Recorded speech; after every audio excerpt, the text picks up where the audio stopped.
Hi hello welcome to AK Delight. ಎಲ್ಲರಿಗೂ ನಮಸ್ಕಾರ. ನಾನು ನಿಮ್ಮ ಅಕ್ಷತಾ.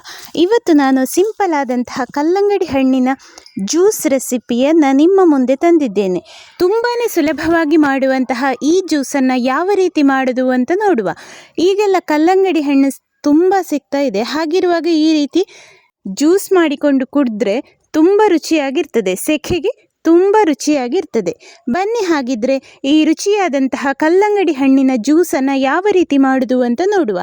ನೋಡಿ, ನಾನಿಲ್ಲಿ ಒಂದು ಕಲ್ಲಂಗಡಿ ಹಣ್ಣನ್ನು ಚೆನ್ನಾಗಿ ತೊಳೆದು ತಗೊಂಡಿದ್ದೇನೆ. ಇನ್ನಿದನ್ನು ನೋಡಿ ಈ ರೀತಿ ಕಟ್ ಮಾಡಿಕೊಳ್ತಾ ಇದ್ದೇನೆ. ಅರ್ಧ ಕಲ್ಲಂಗಡಿ ಹಣ್ಣನ್ನು ಯೂಸ್ ಮಾಡಿಕೊಳ್ತಾ ಇದ್ದೇನೆ.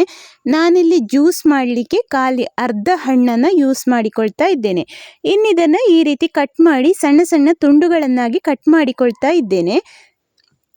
ಇದನ್ನು ನಾವು ಮಿಕ್ಸಿ ಜಾರಲ್ಲಿ ರುಬ್ಬಿಕೊಳ್ಳುವ ಕಾರಣ ಸಣ್ಣ ಸಣ್ಣ ತುಂಡುಗಳನ್ನಾಗಿ ಕಟ್ ಮಾಡಿಕೊಂಡ್ರೆ ಸುಲಭ ಆಗ್ತದೆ. ನೋಡಿ ಈ ರೀತಿ ಕಟ್ ಮಾಡಿ, ನೋಡಿ ಈ ರೀತಿ ಎರಡೂ ಸೈಡಿಂದ ಸ್ವಲ್ಪ ಸಿಪ್ಪೆ ತೆಗೆದು ಈ ರೀತಿ ಮಿಡಲಿಂದ ಕಟ್ ಮಾಡಿಕೊಂಡು ನೋಡಿ ಈ ರೀತಿ ಕೊಟ್ಟರೆ ಮಕ್ಕಳು ಹಾಗೆ ಕೂಡ ತಿಂತಾರೆ. ಐಸ್ ಕ್ಯಾಂಡಿ ತಿಂದಾಗೆ ಮಕ್ಕಳು ರುಚಿಯಲ್ಲಿ ಖುಷಿಯಲ್ಲಿ ತಿಂತಾರೆ. ಆ ರೀತಿ ಕೂಡ ಕಟ್ ಮಾಡಿ ಕೊಡಬಹುದು. ಇನ್ನು ನೋಡಿ, ನಾನು ಈ ರೀತಿ ಎಲ್ಲ ಕಲ್ಲಂಗಡಿ ಹಣ್ಣಿನ ಸಿಪ್ಪೆಯಿಂದ ಬೇರ್ಪಡಿಸ್ತಾ ಇದ್ದೇನೆ.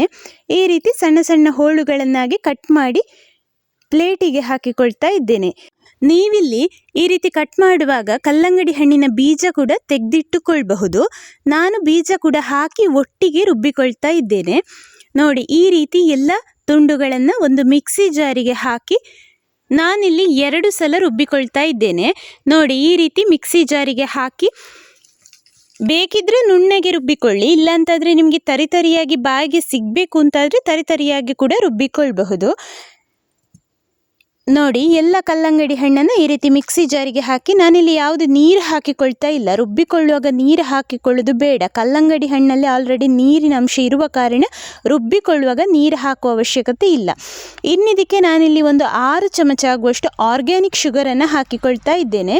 ಹಾಕಿ ನೋಡಿ ಈ ರೀತಿ ರುಬ್ಬಿ ಒಂದು ಪಾತ್ರೆಗೆ ಹಾಕಿಕೊಳ್ತಾ ಇದ್ದೇನೆ. ಇನ್ನಿದಕ್ಕೆ ಕನ್ಸಿಸ್ಟೆನ್ಸಿ ನೋಡಿಕೊಂಡು ನೀರನ್ನು ಆ್ಯಡ್ ಮಾಡಿಕೊಳ್ಳಿ. ತುಂಬ ತೆಳು ಬೇಕು ಅಂತಾದರೆ ನೀರು ಸ್ವಲ್ಪ ಜಾಸ್ತಿ ಆ್ಯಡ್ ಮಾಡಿಕೊಳ್ಬಹುದು, ಇಲ್ಲಾಂತಾದರೆ ನೀರು ಸ್ವಲ್ಪ ಕಡಿಮೆ ಆ್ಯಡ್ ಮಾಡಿಕೊಳ್ಳಿ. ಹಾಗೆ ಸಕ್ಕರೆ ಕೂಡ ಬೇಕಾದಷ್ಟು ರುಚಿ ನೋಡಿಕೊಂಡು ಹಾಕಿಕೊಳ್ಳಿ. ಇನ್ನಿದಕ್ಕೆ ನಾನಿಲ್ಲಿ ಒಂದು 2 ಚಮಚ ಆಗುವಷ್ಟು ಮೂಸಂಬಿ ರಸವನ್ನು ಆ್ಯಡ್ ಮಾಡಿಕೊಂಡಿದ್ದೇನೆ.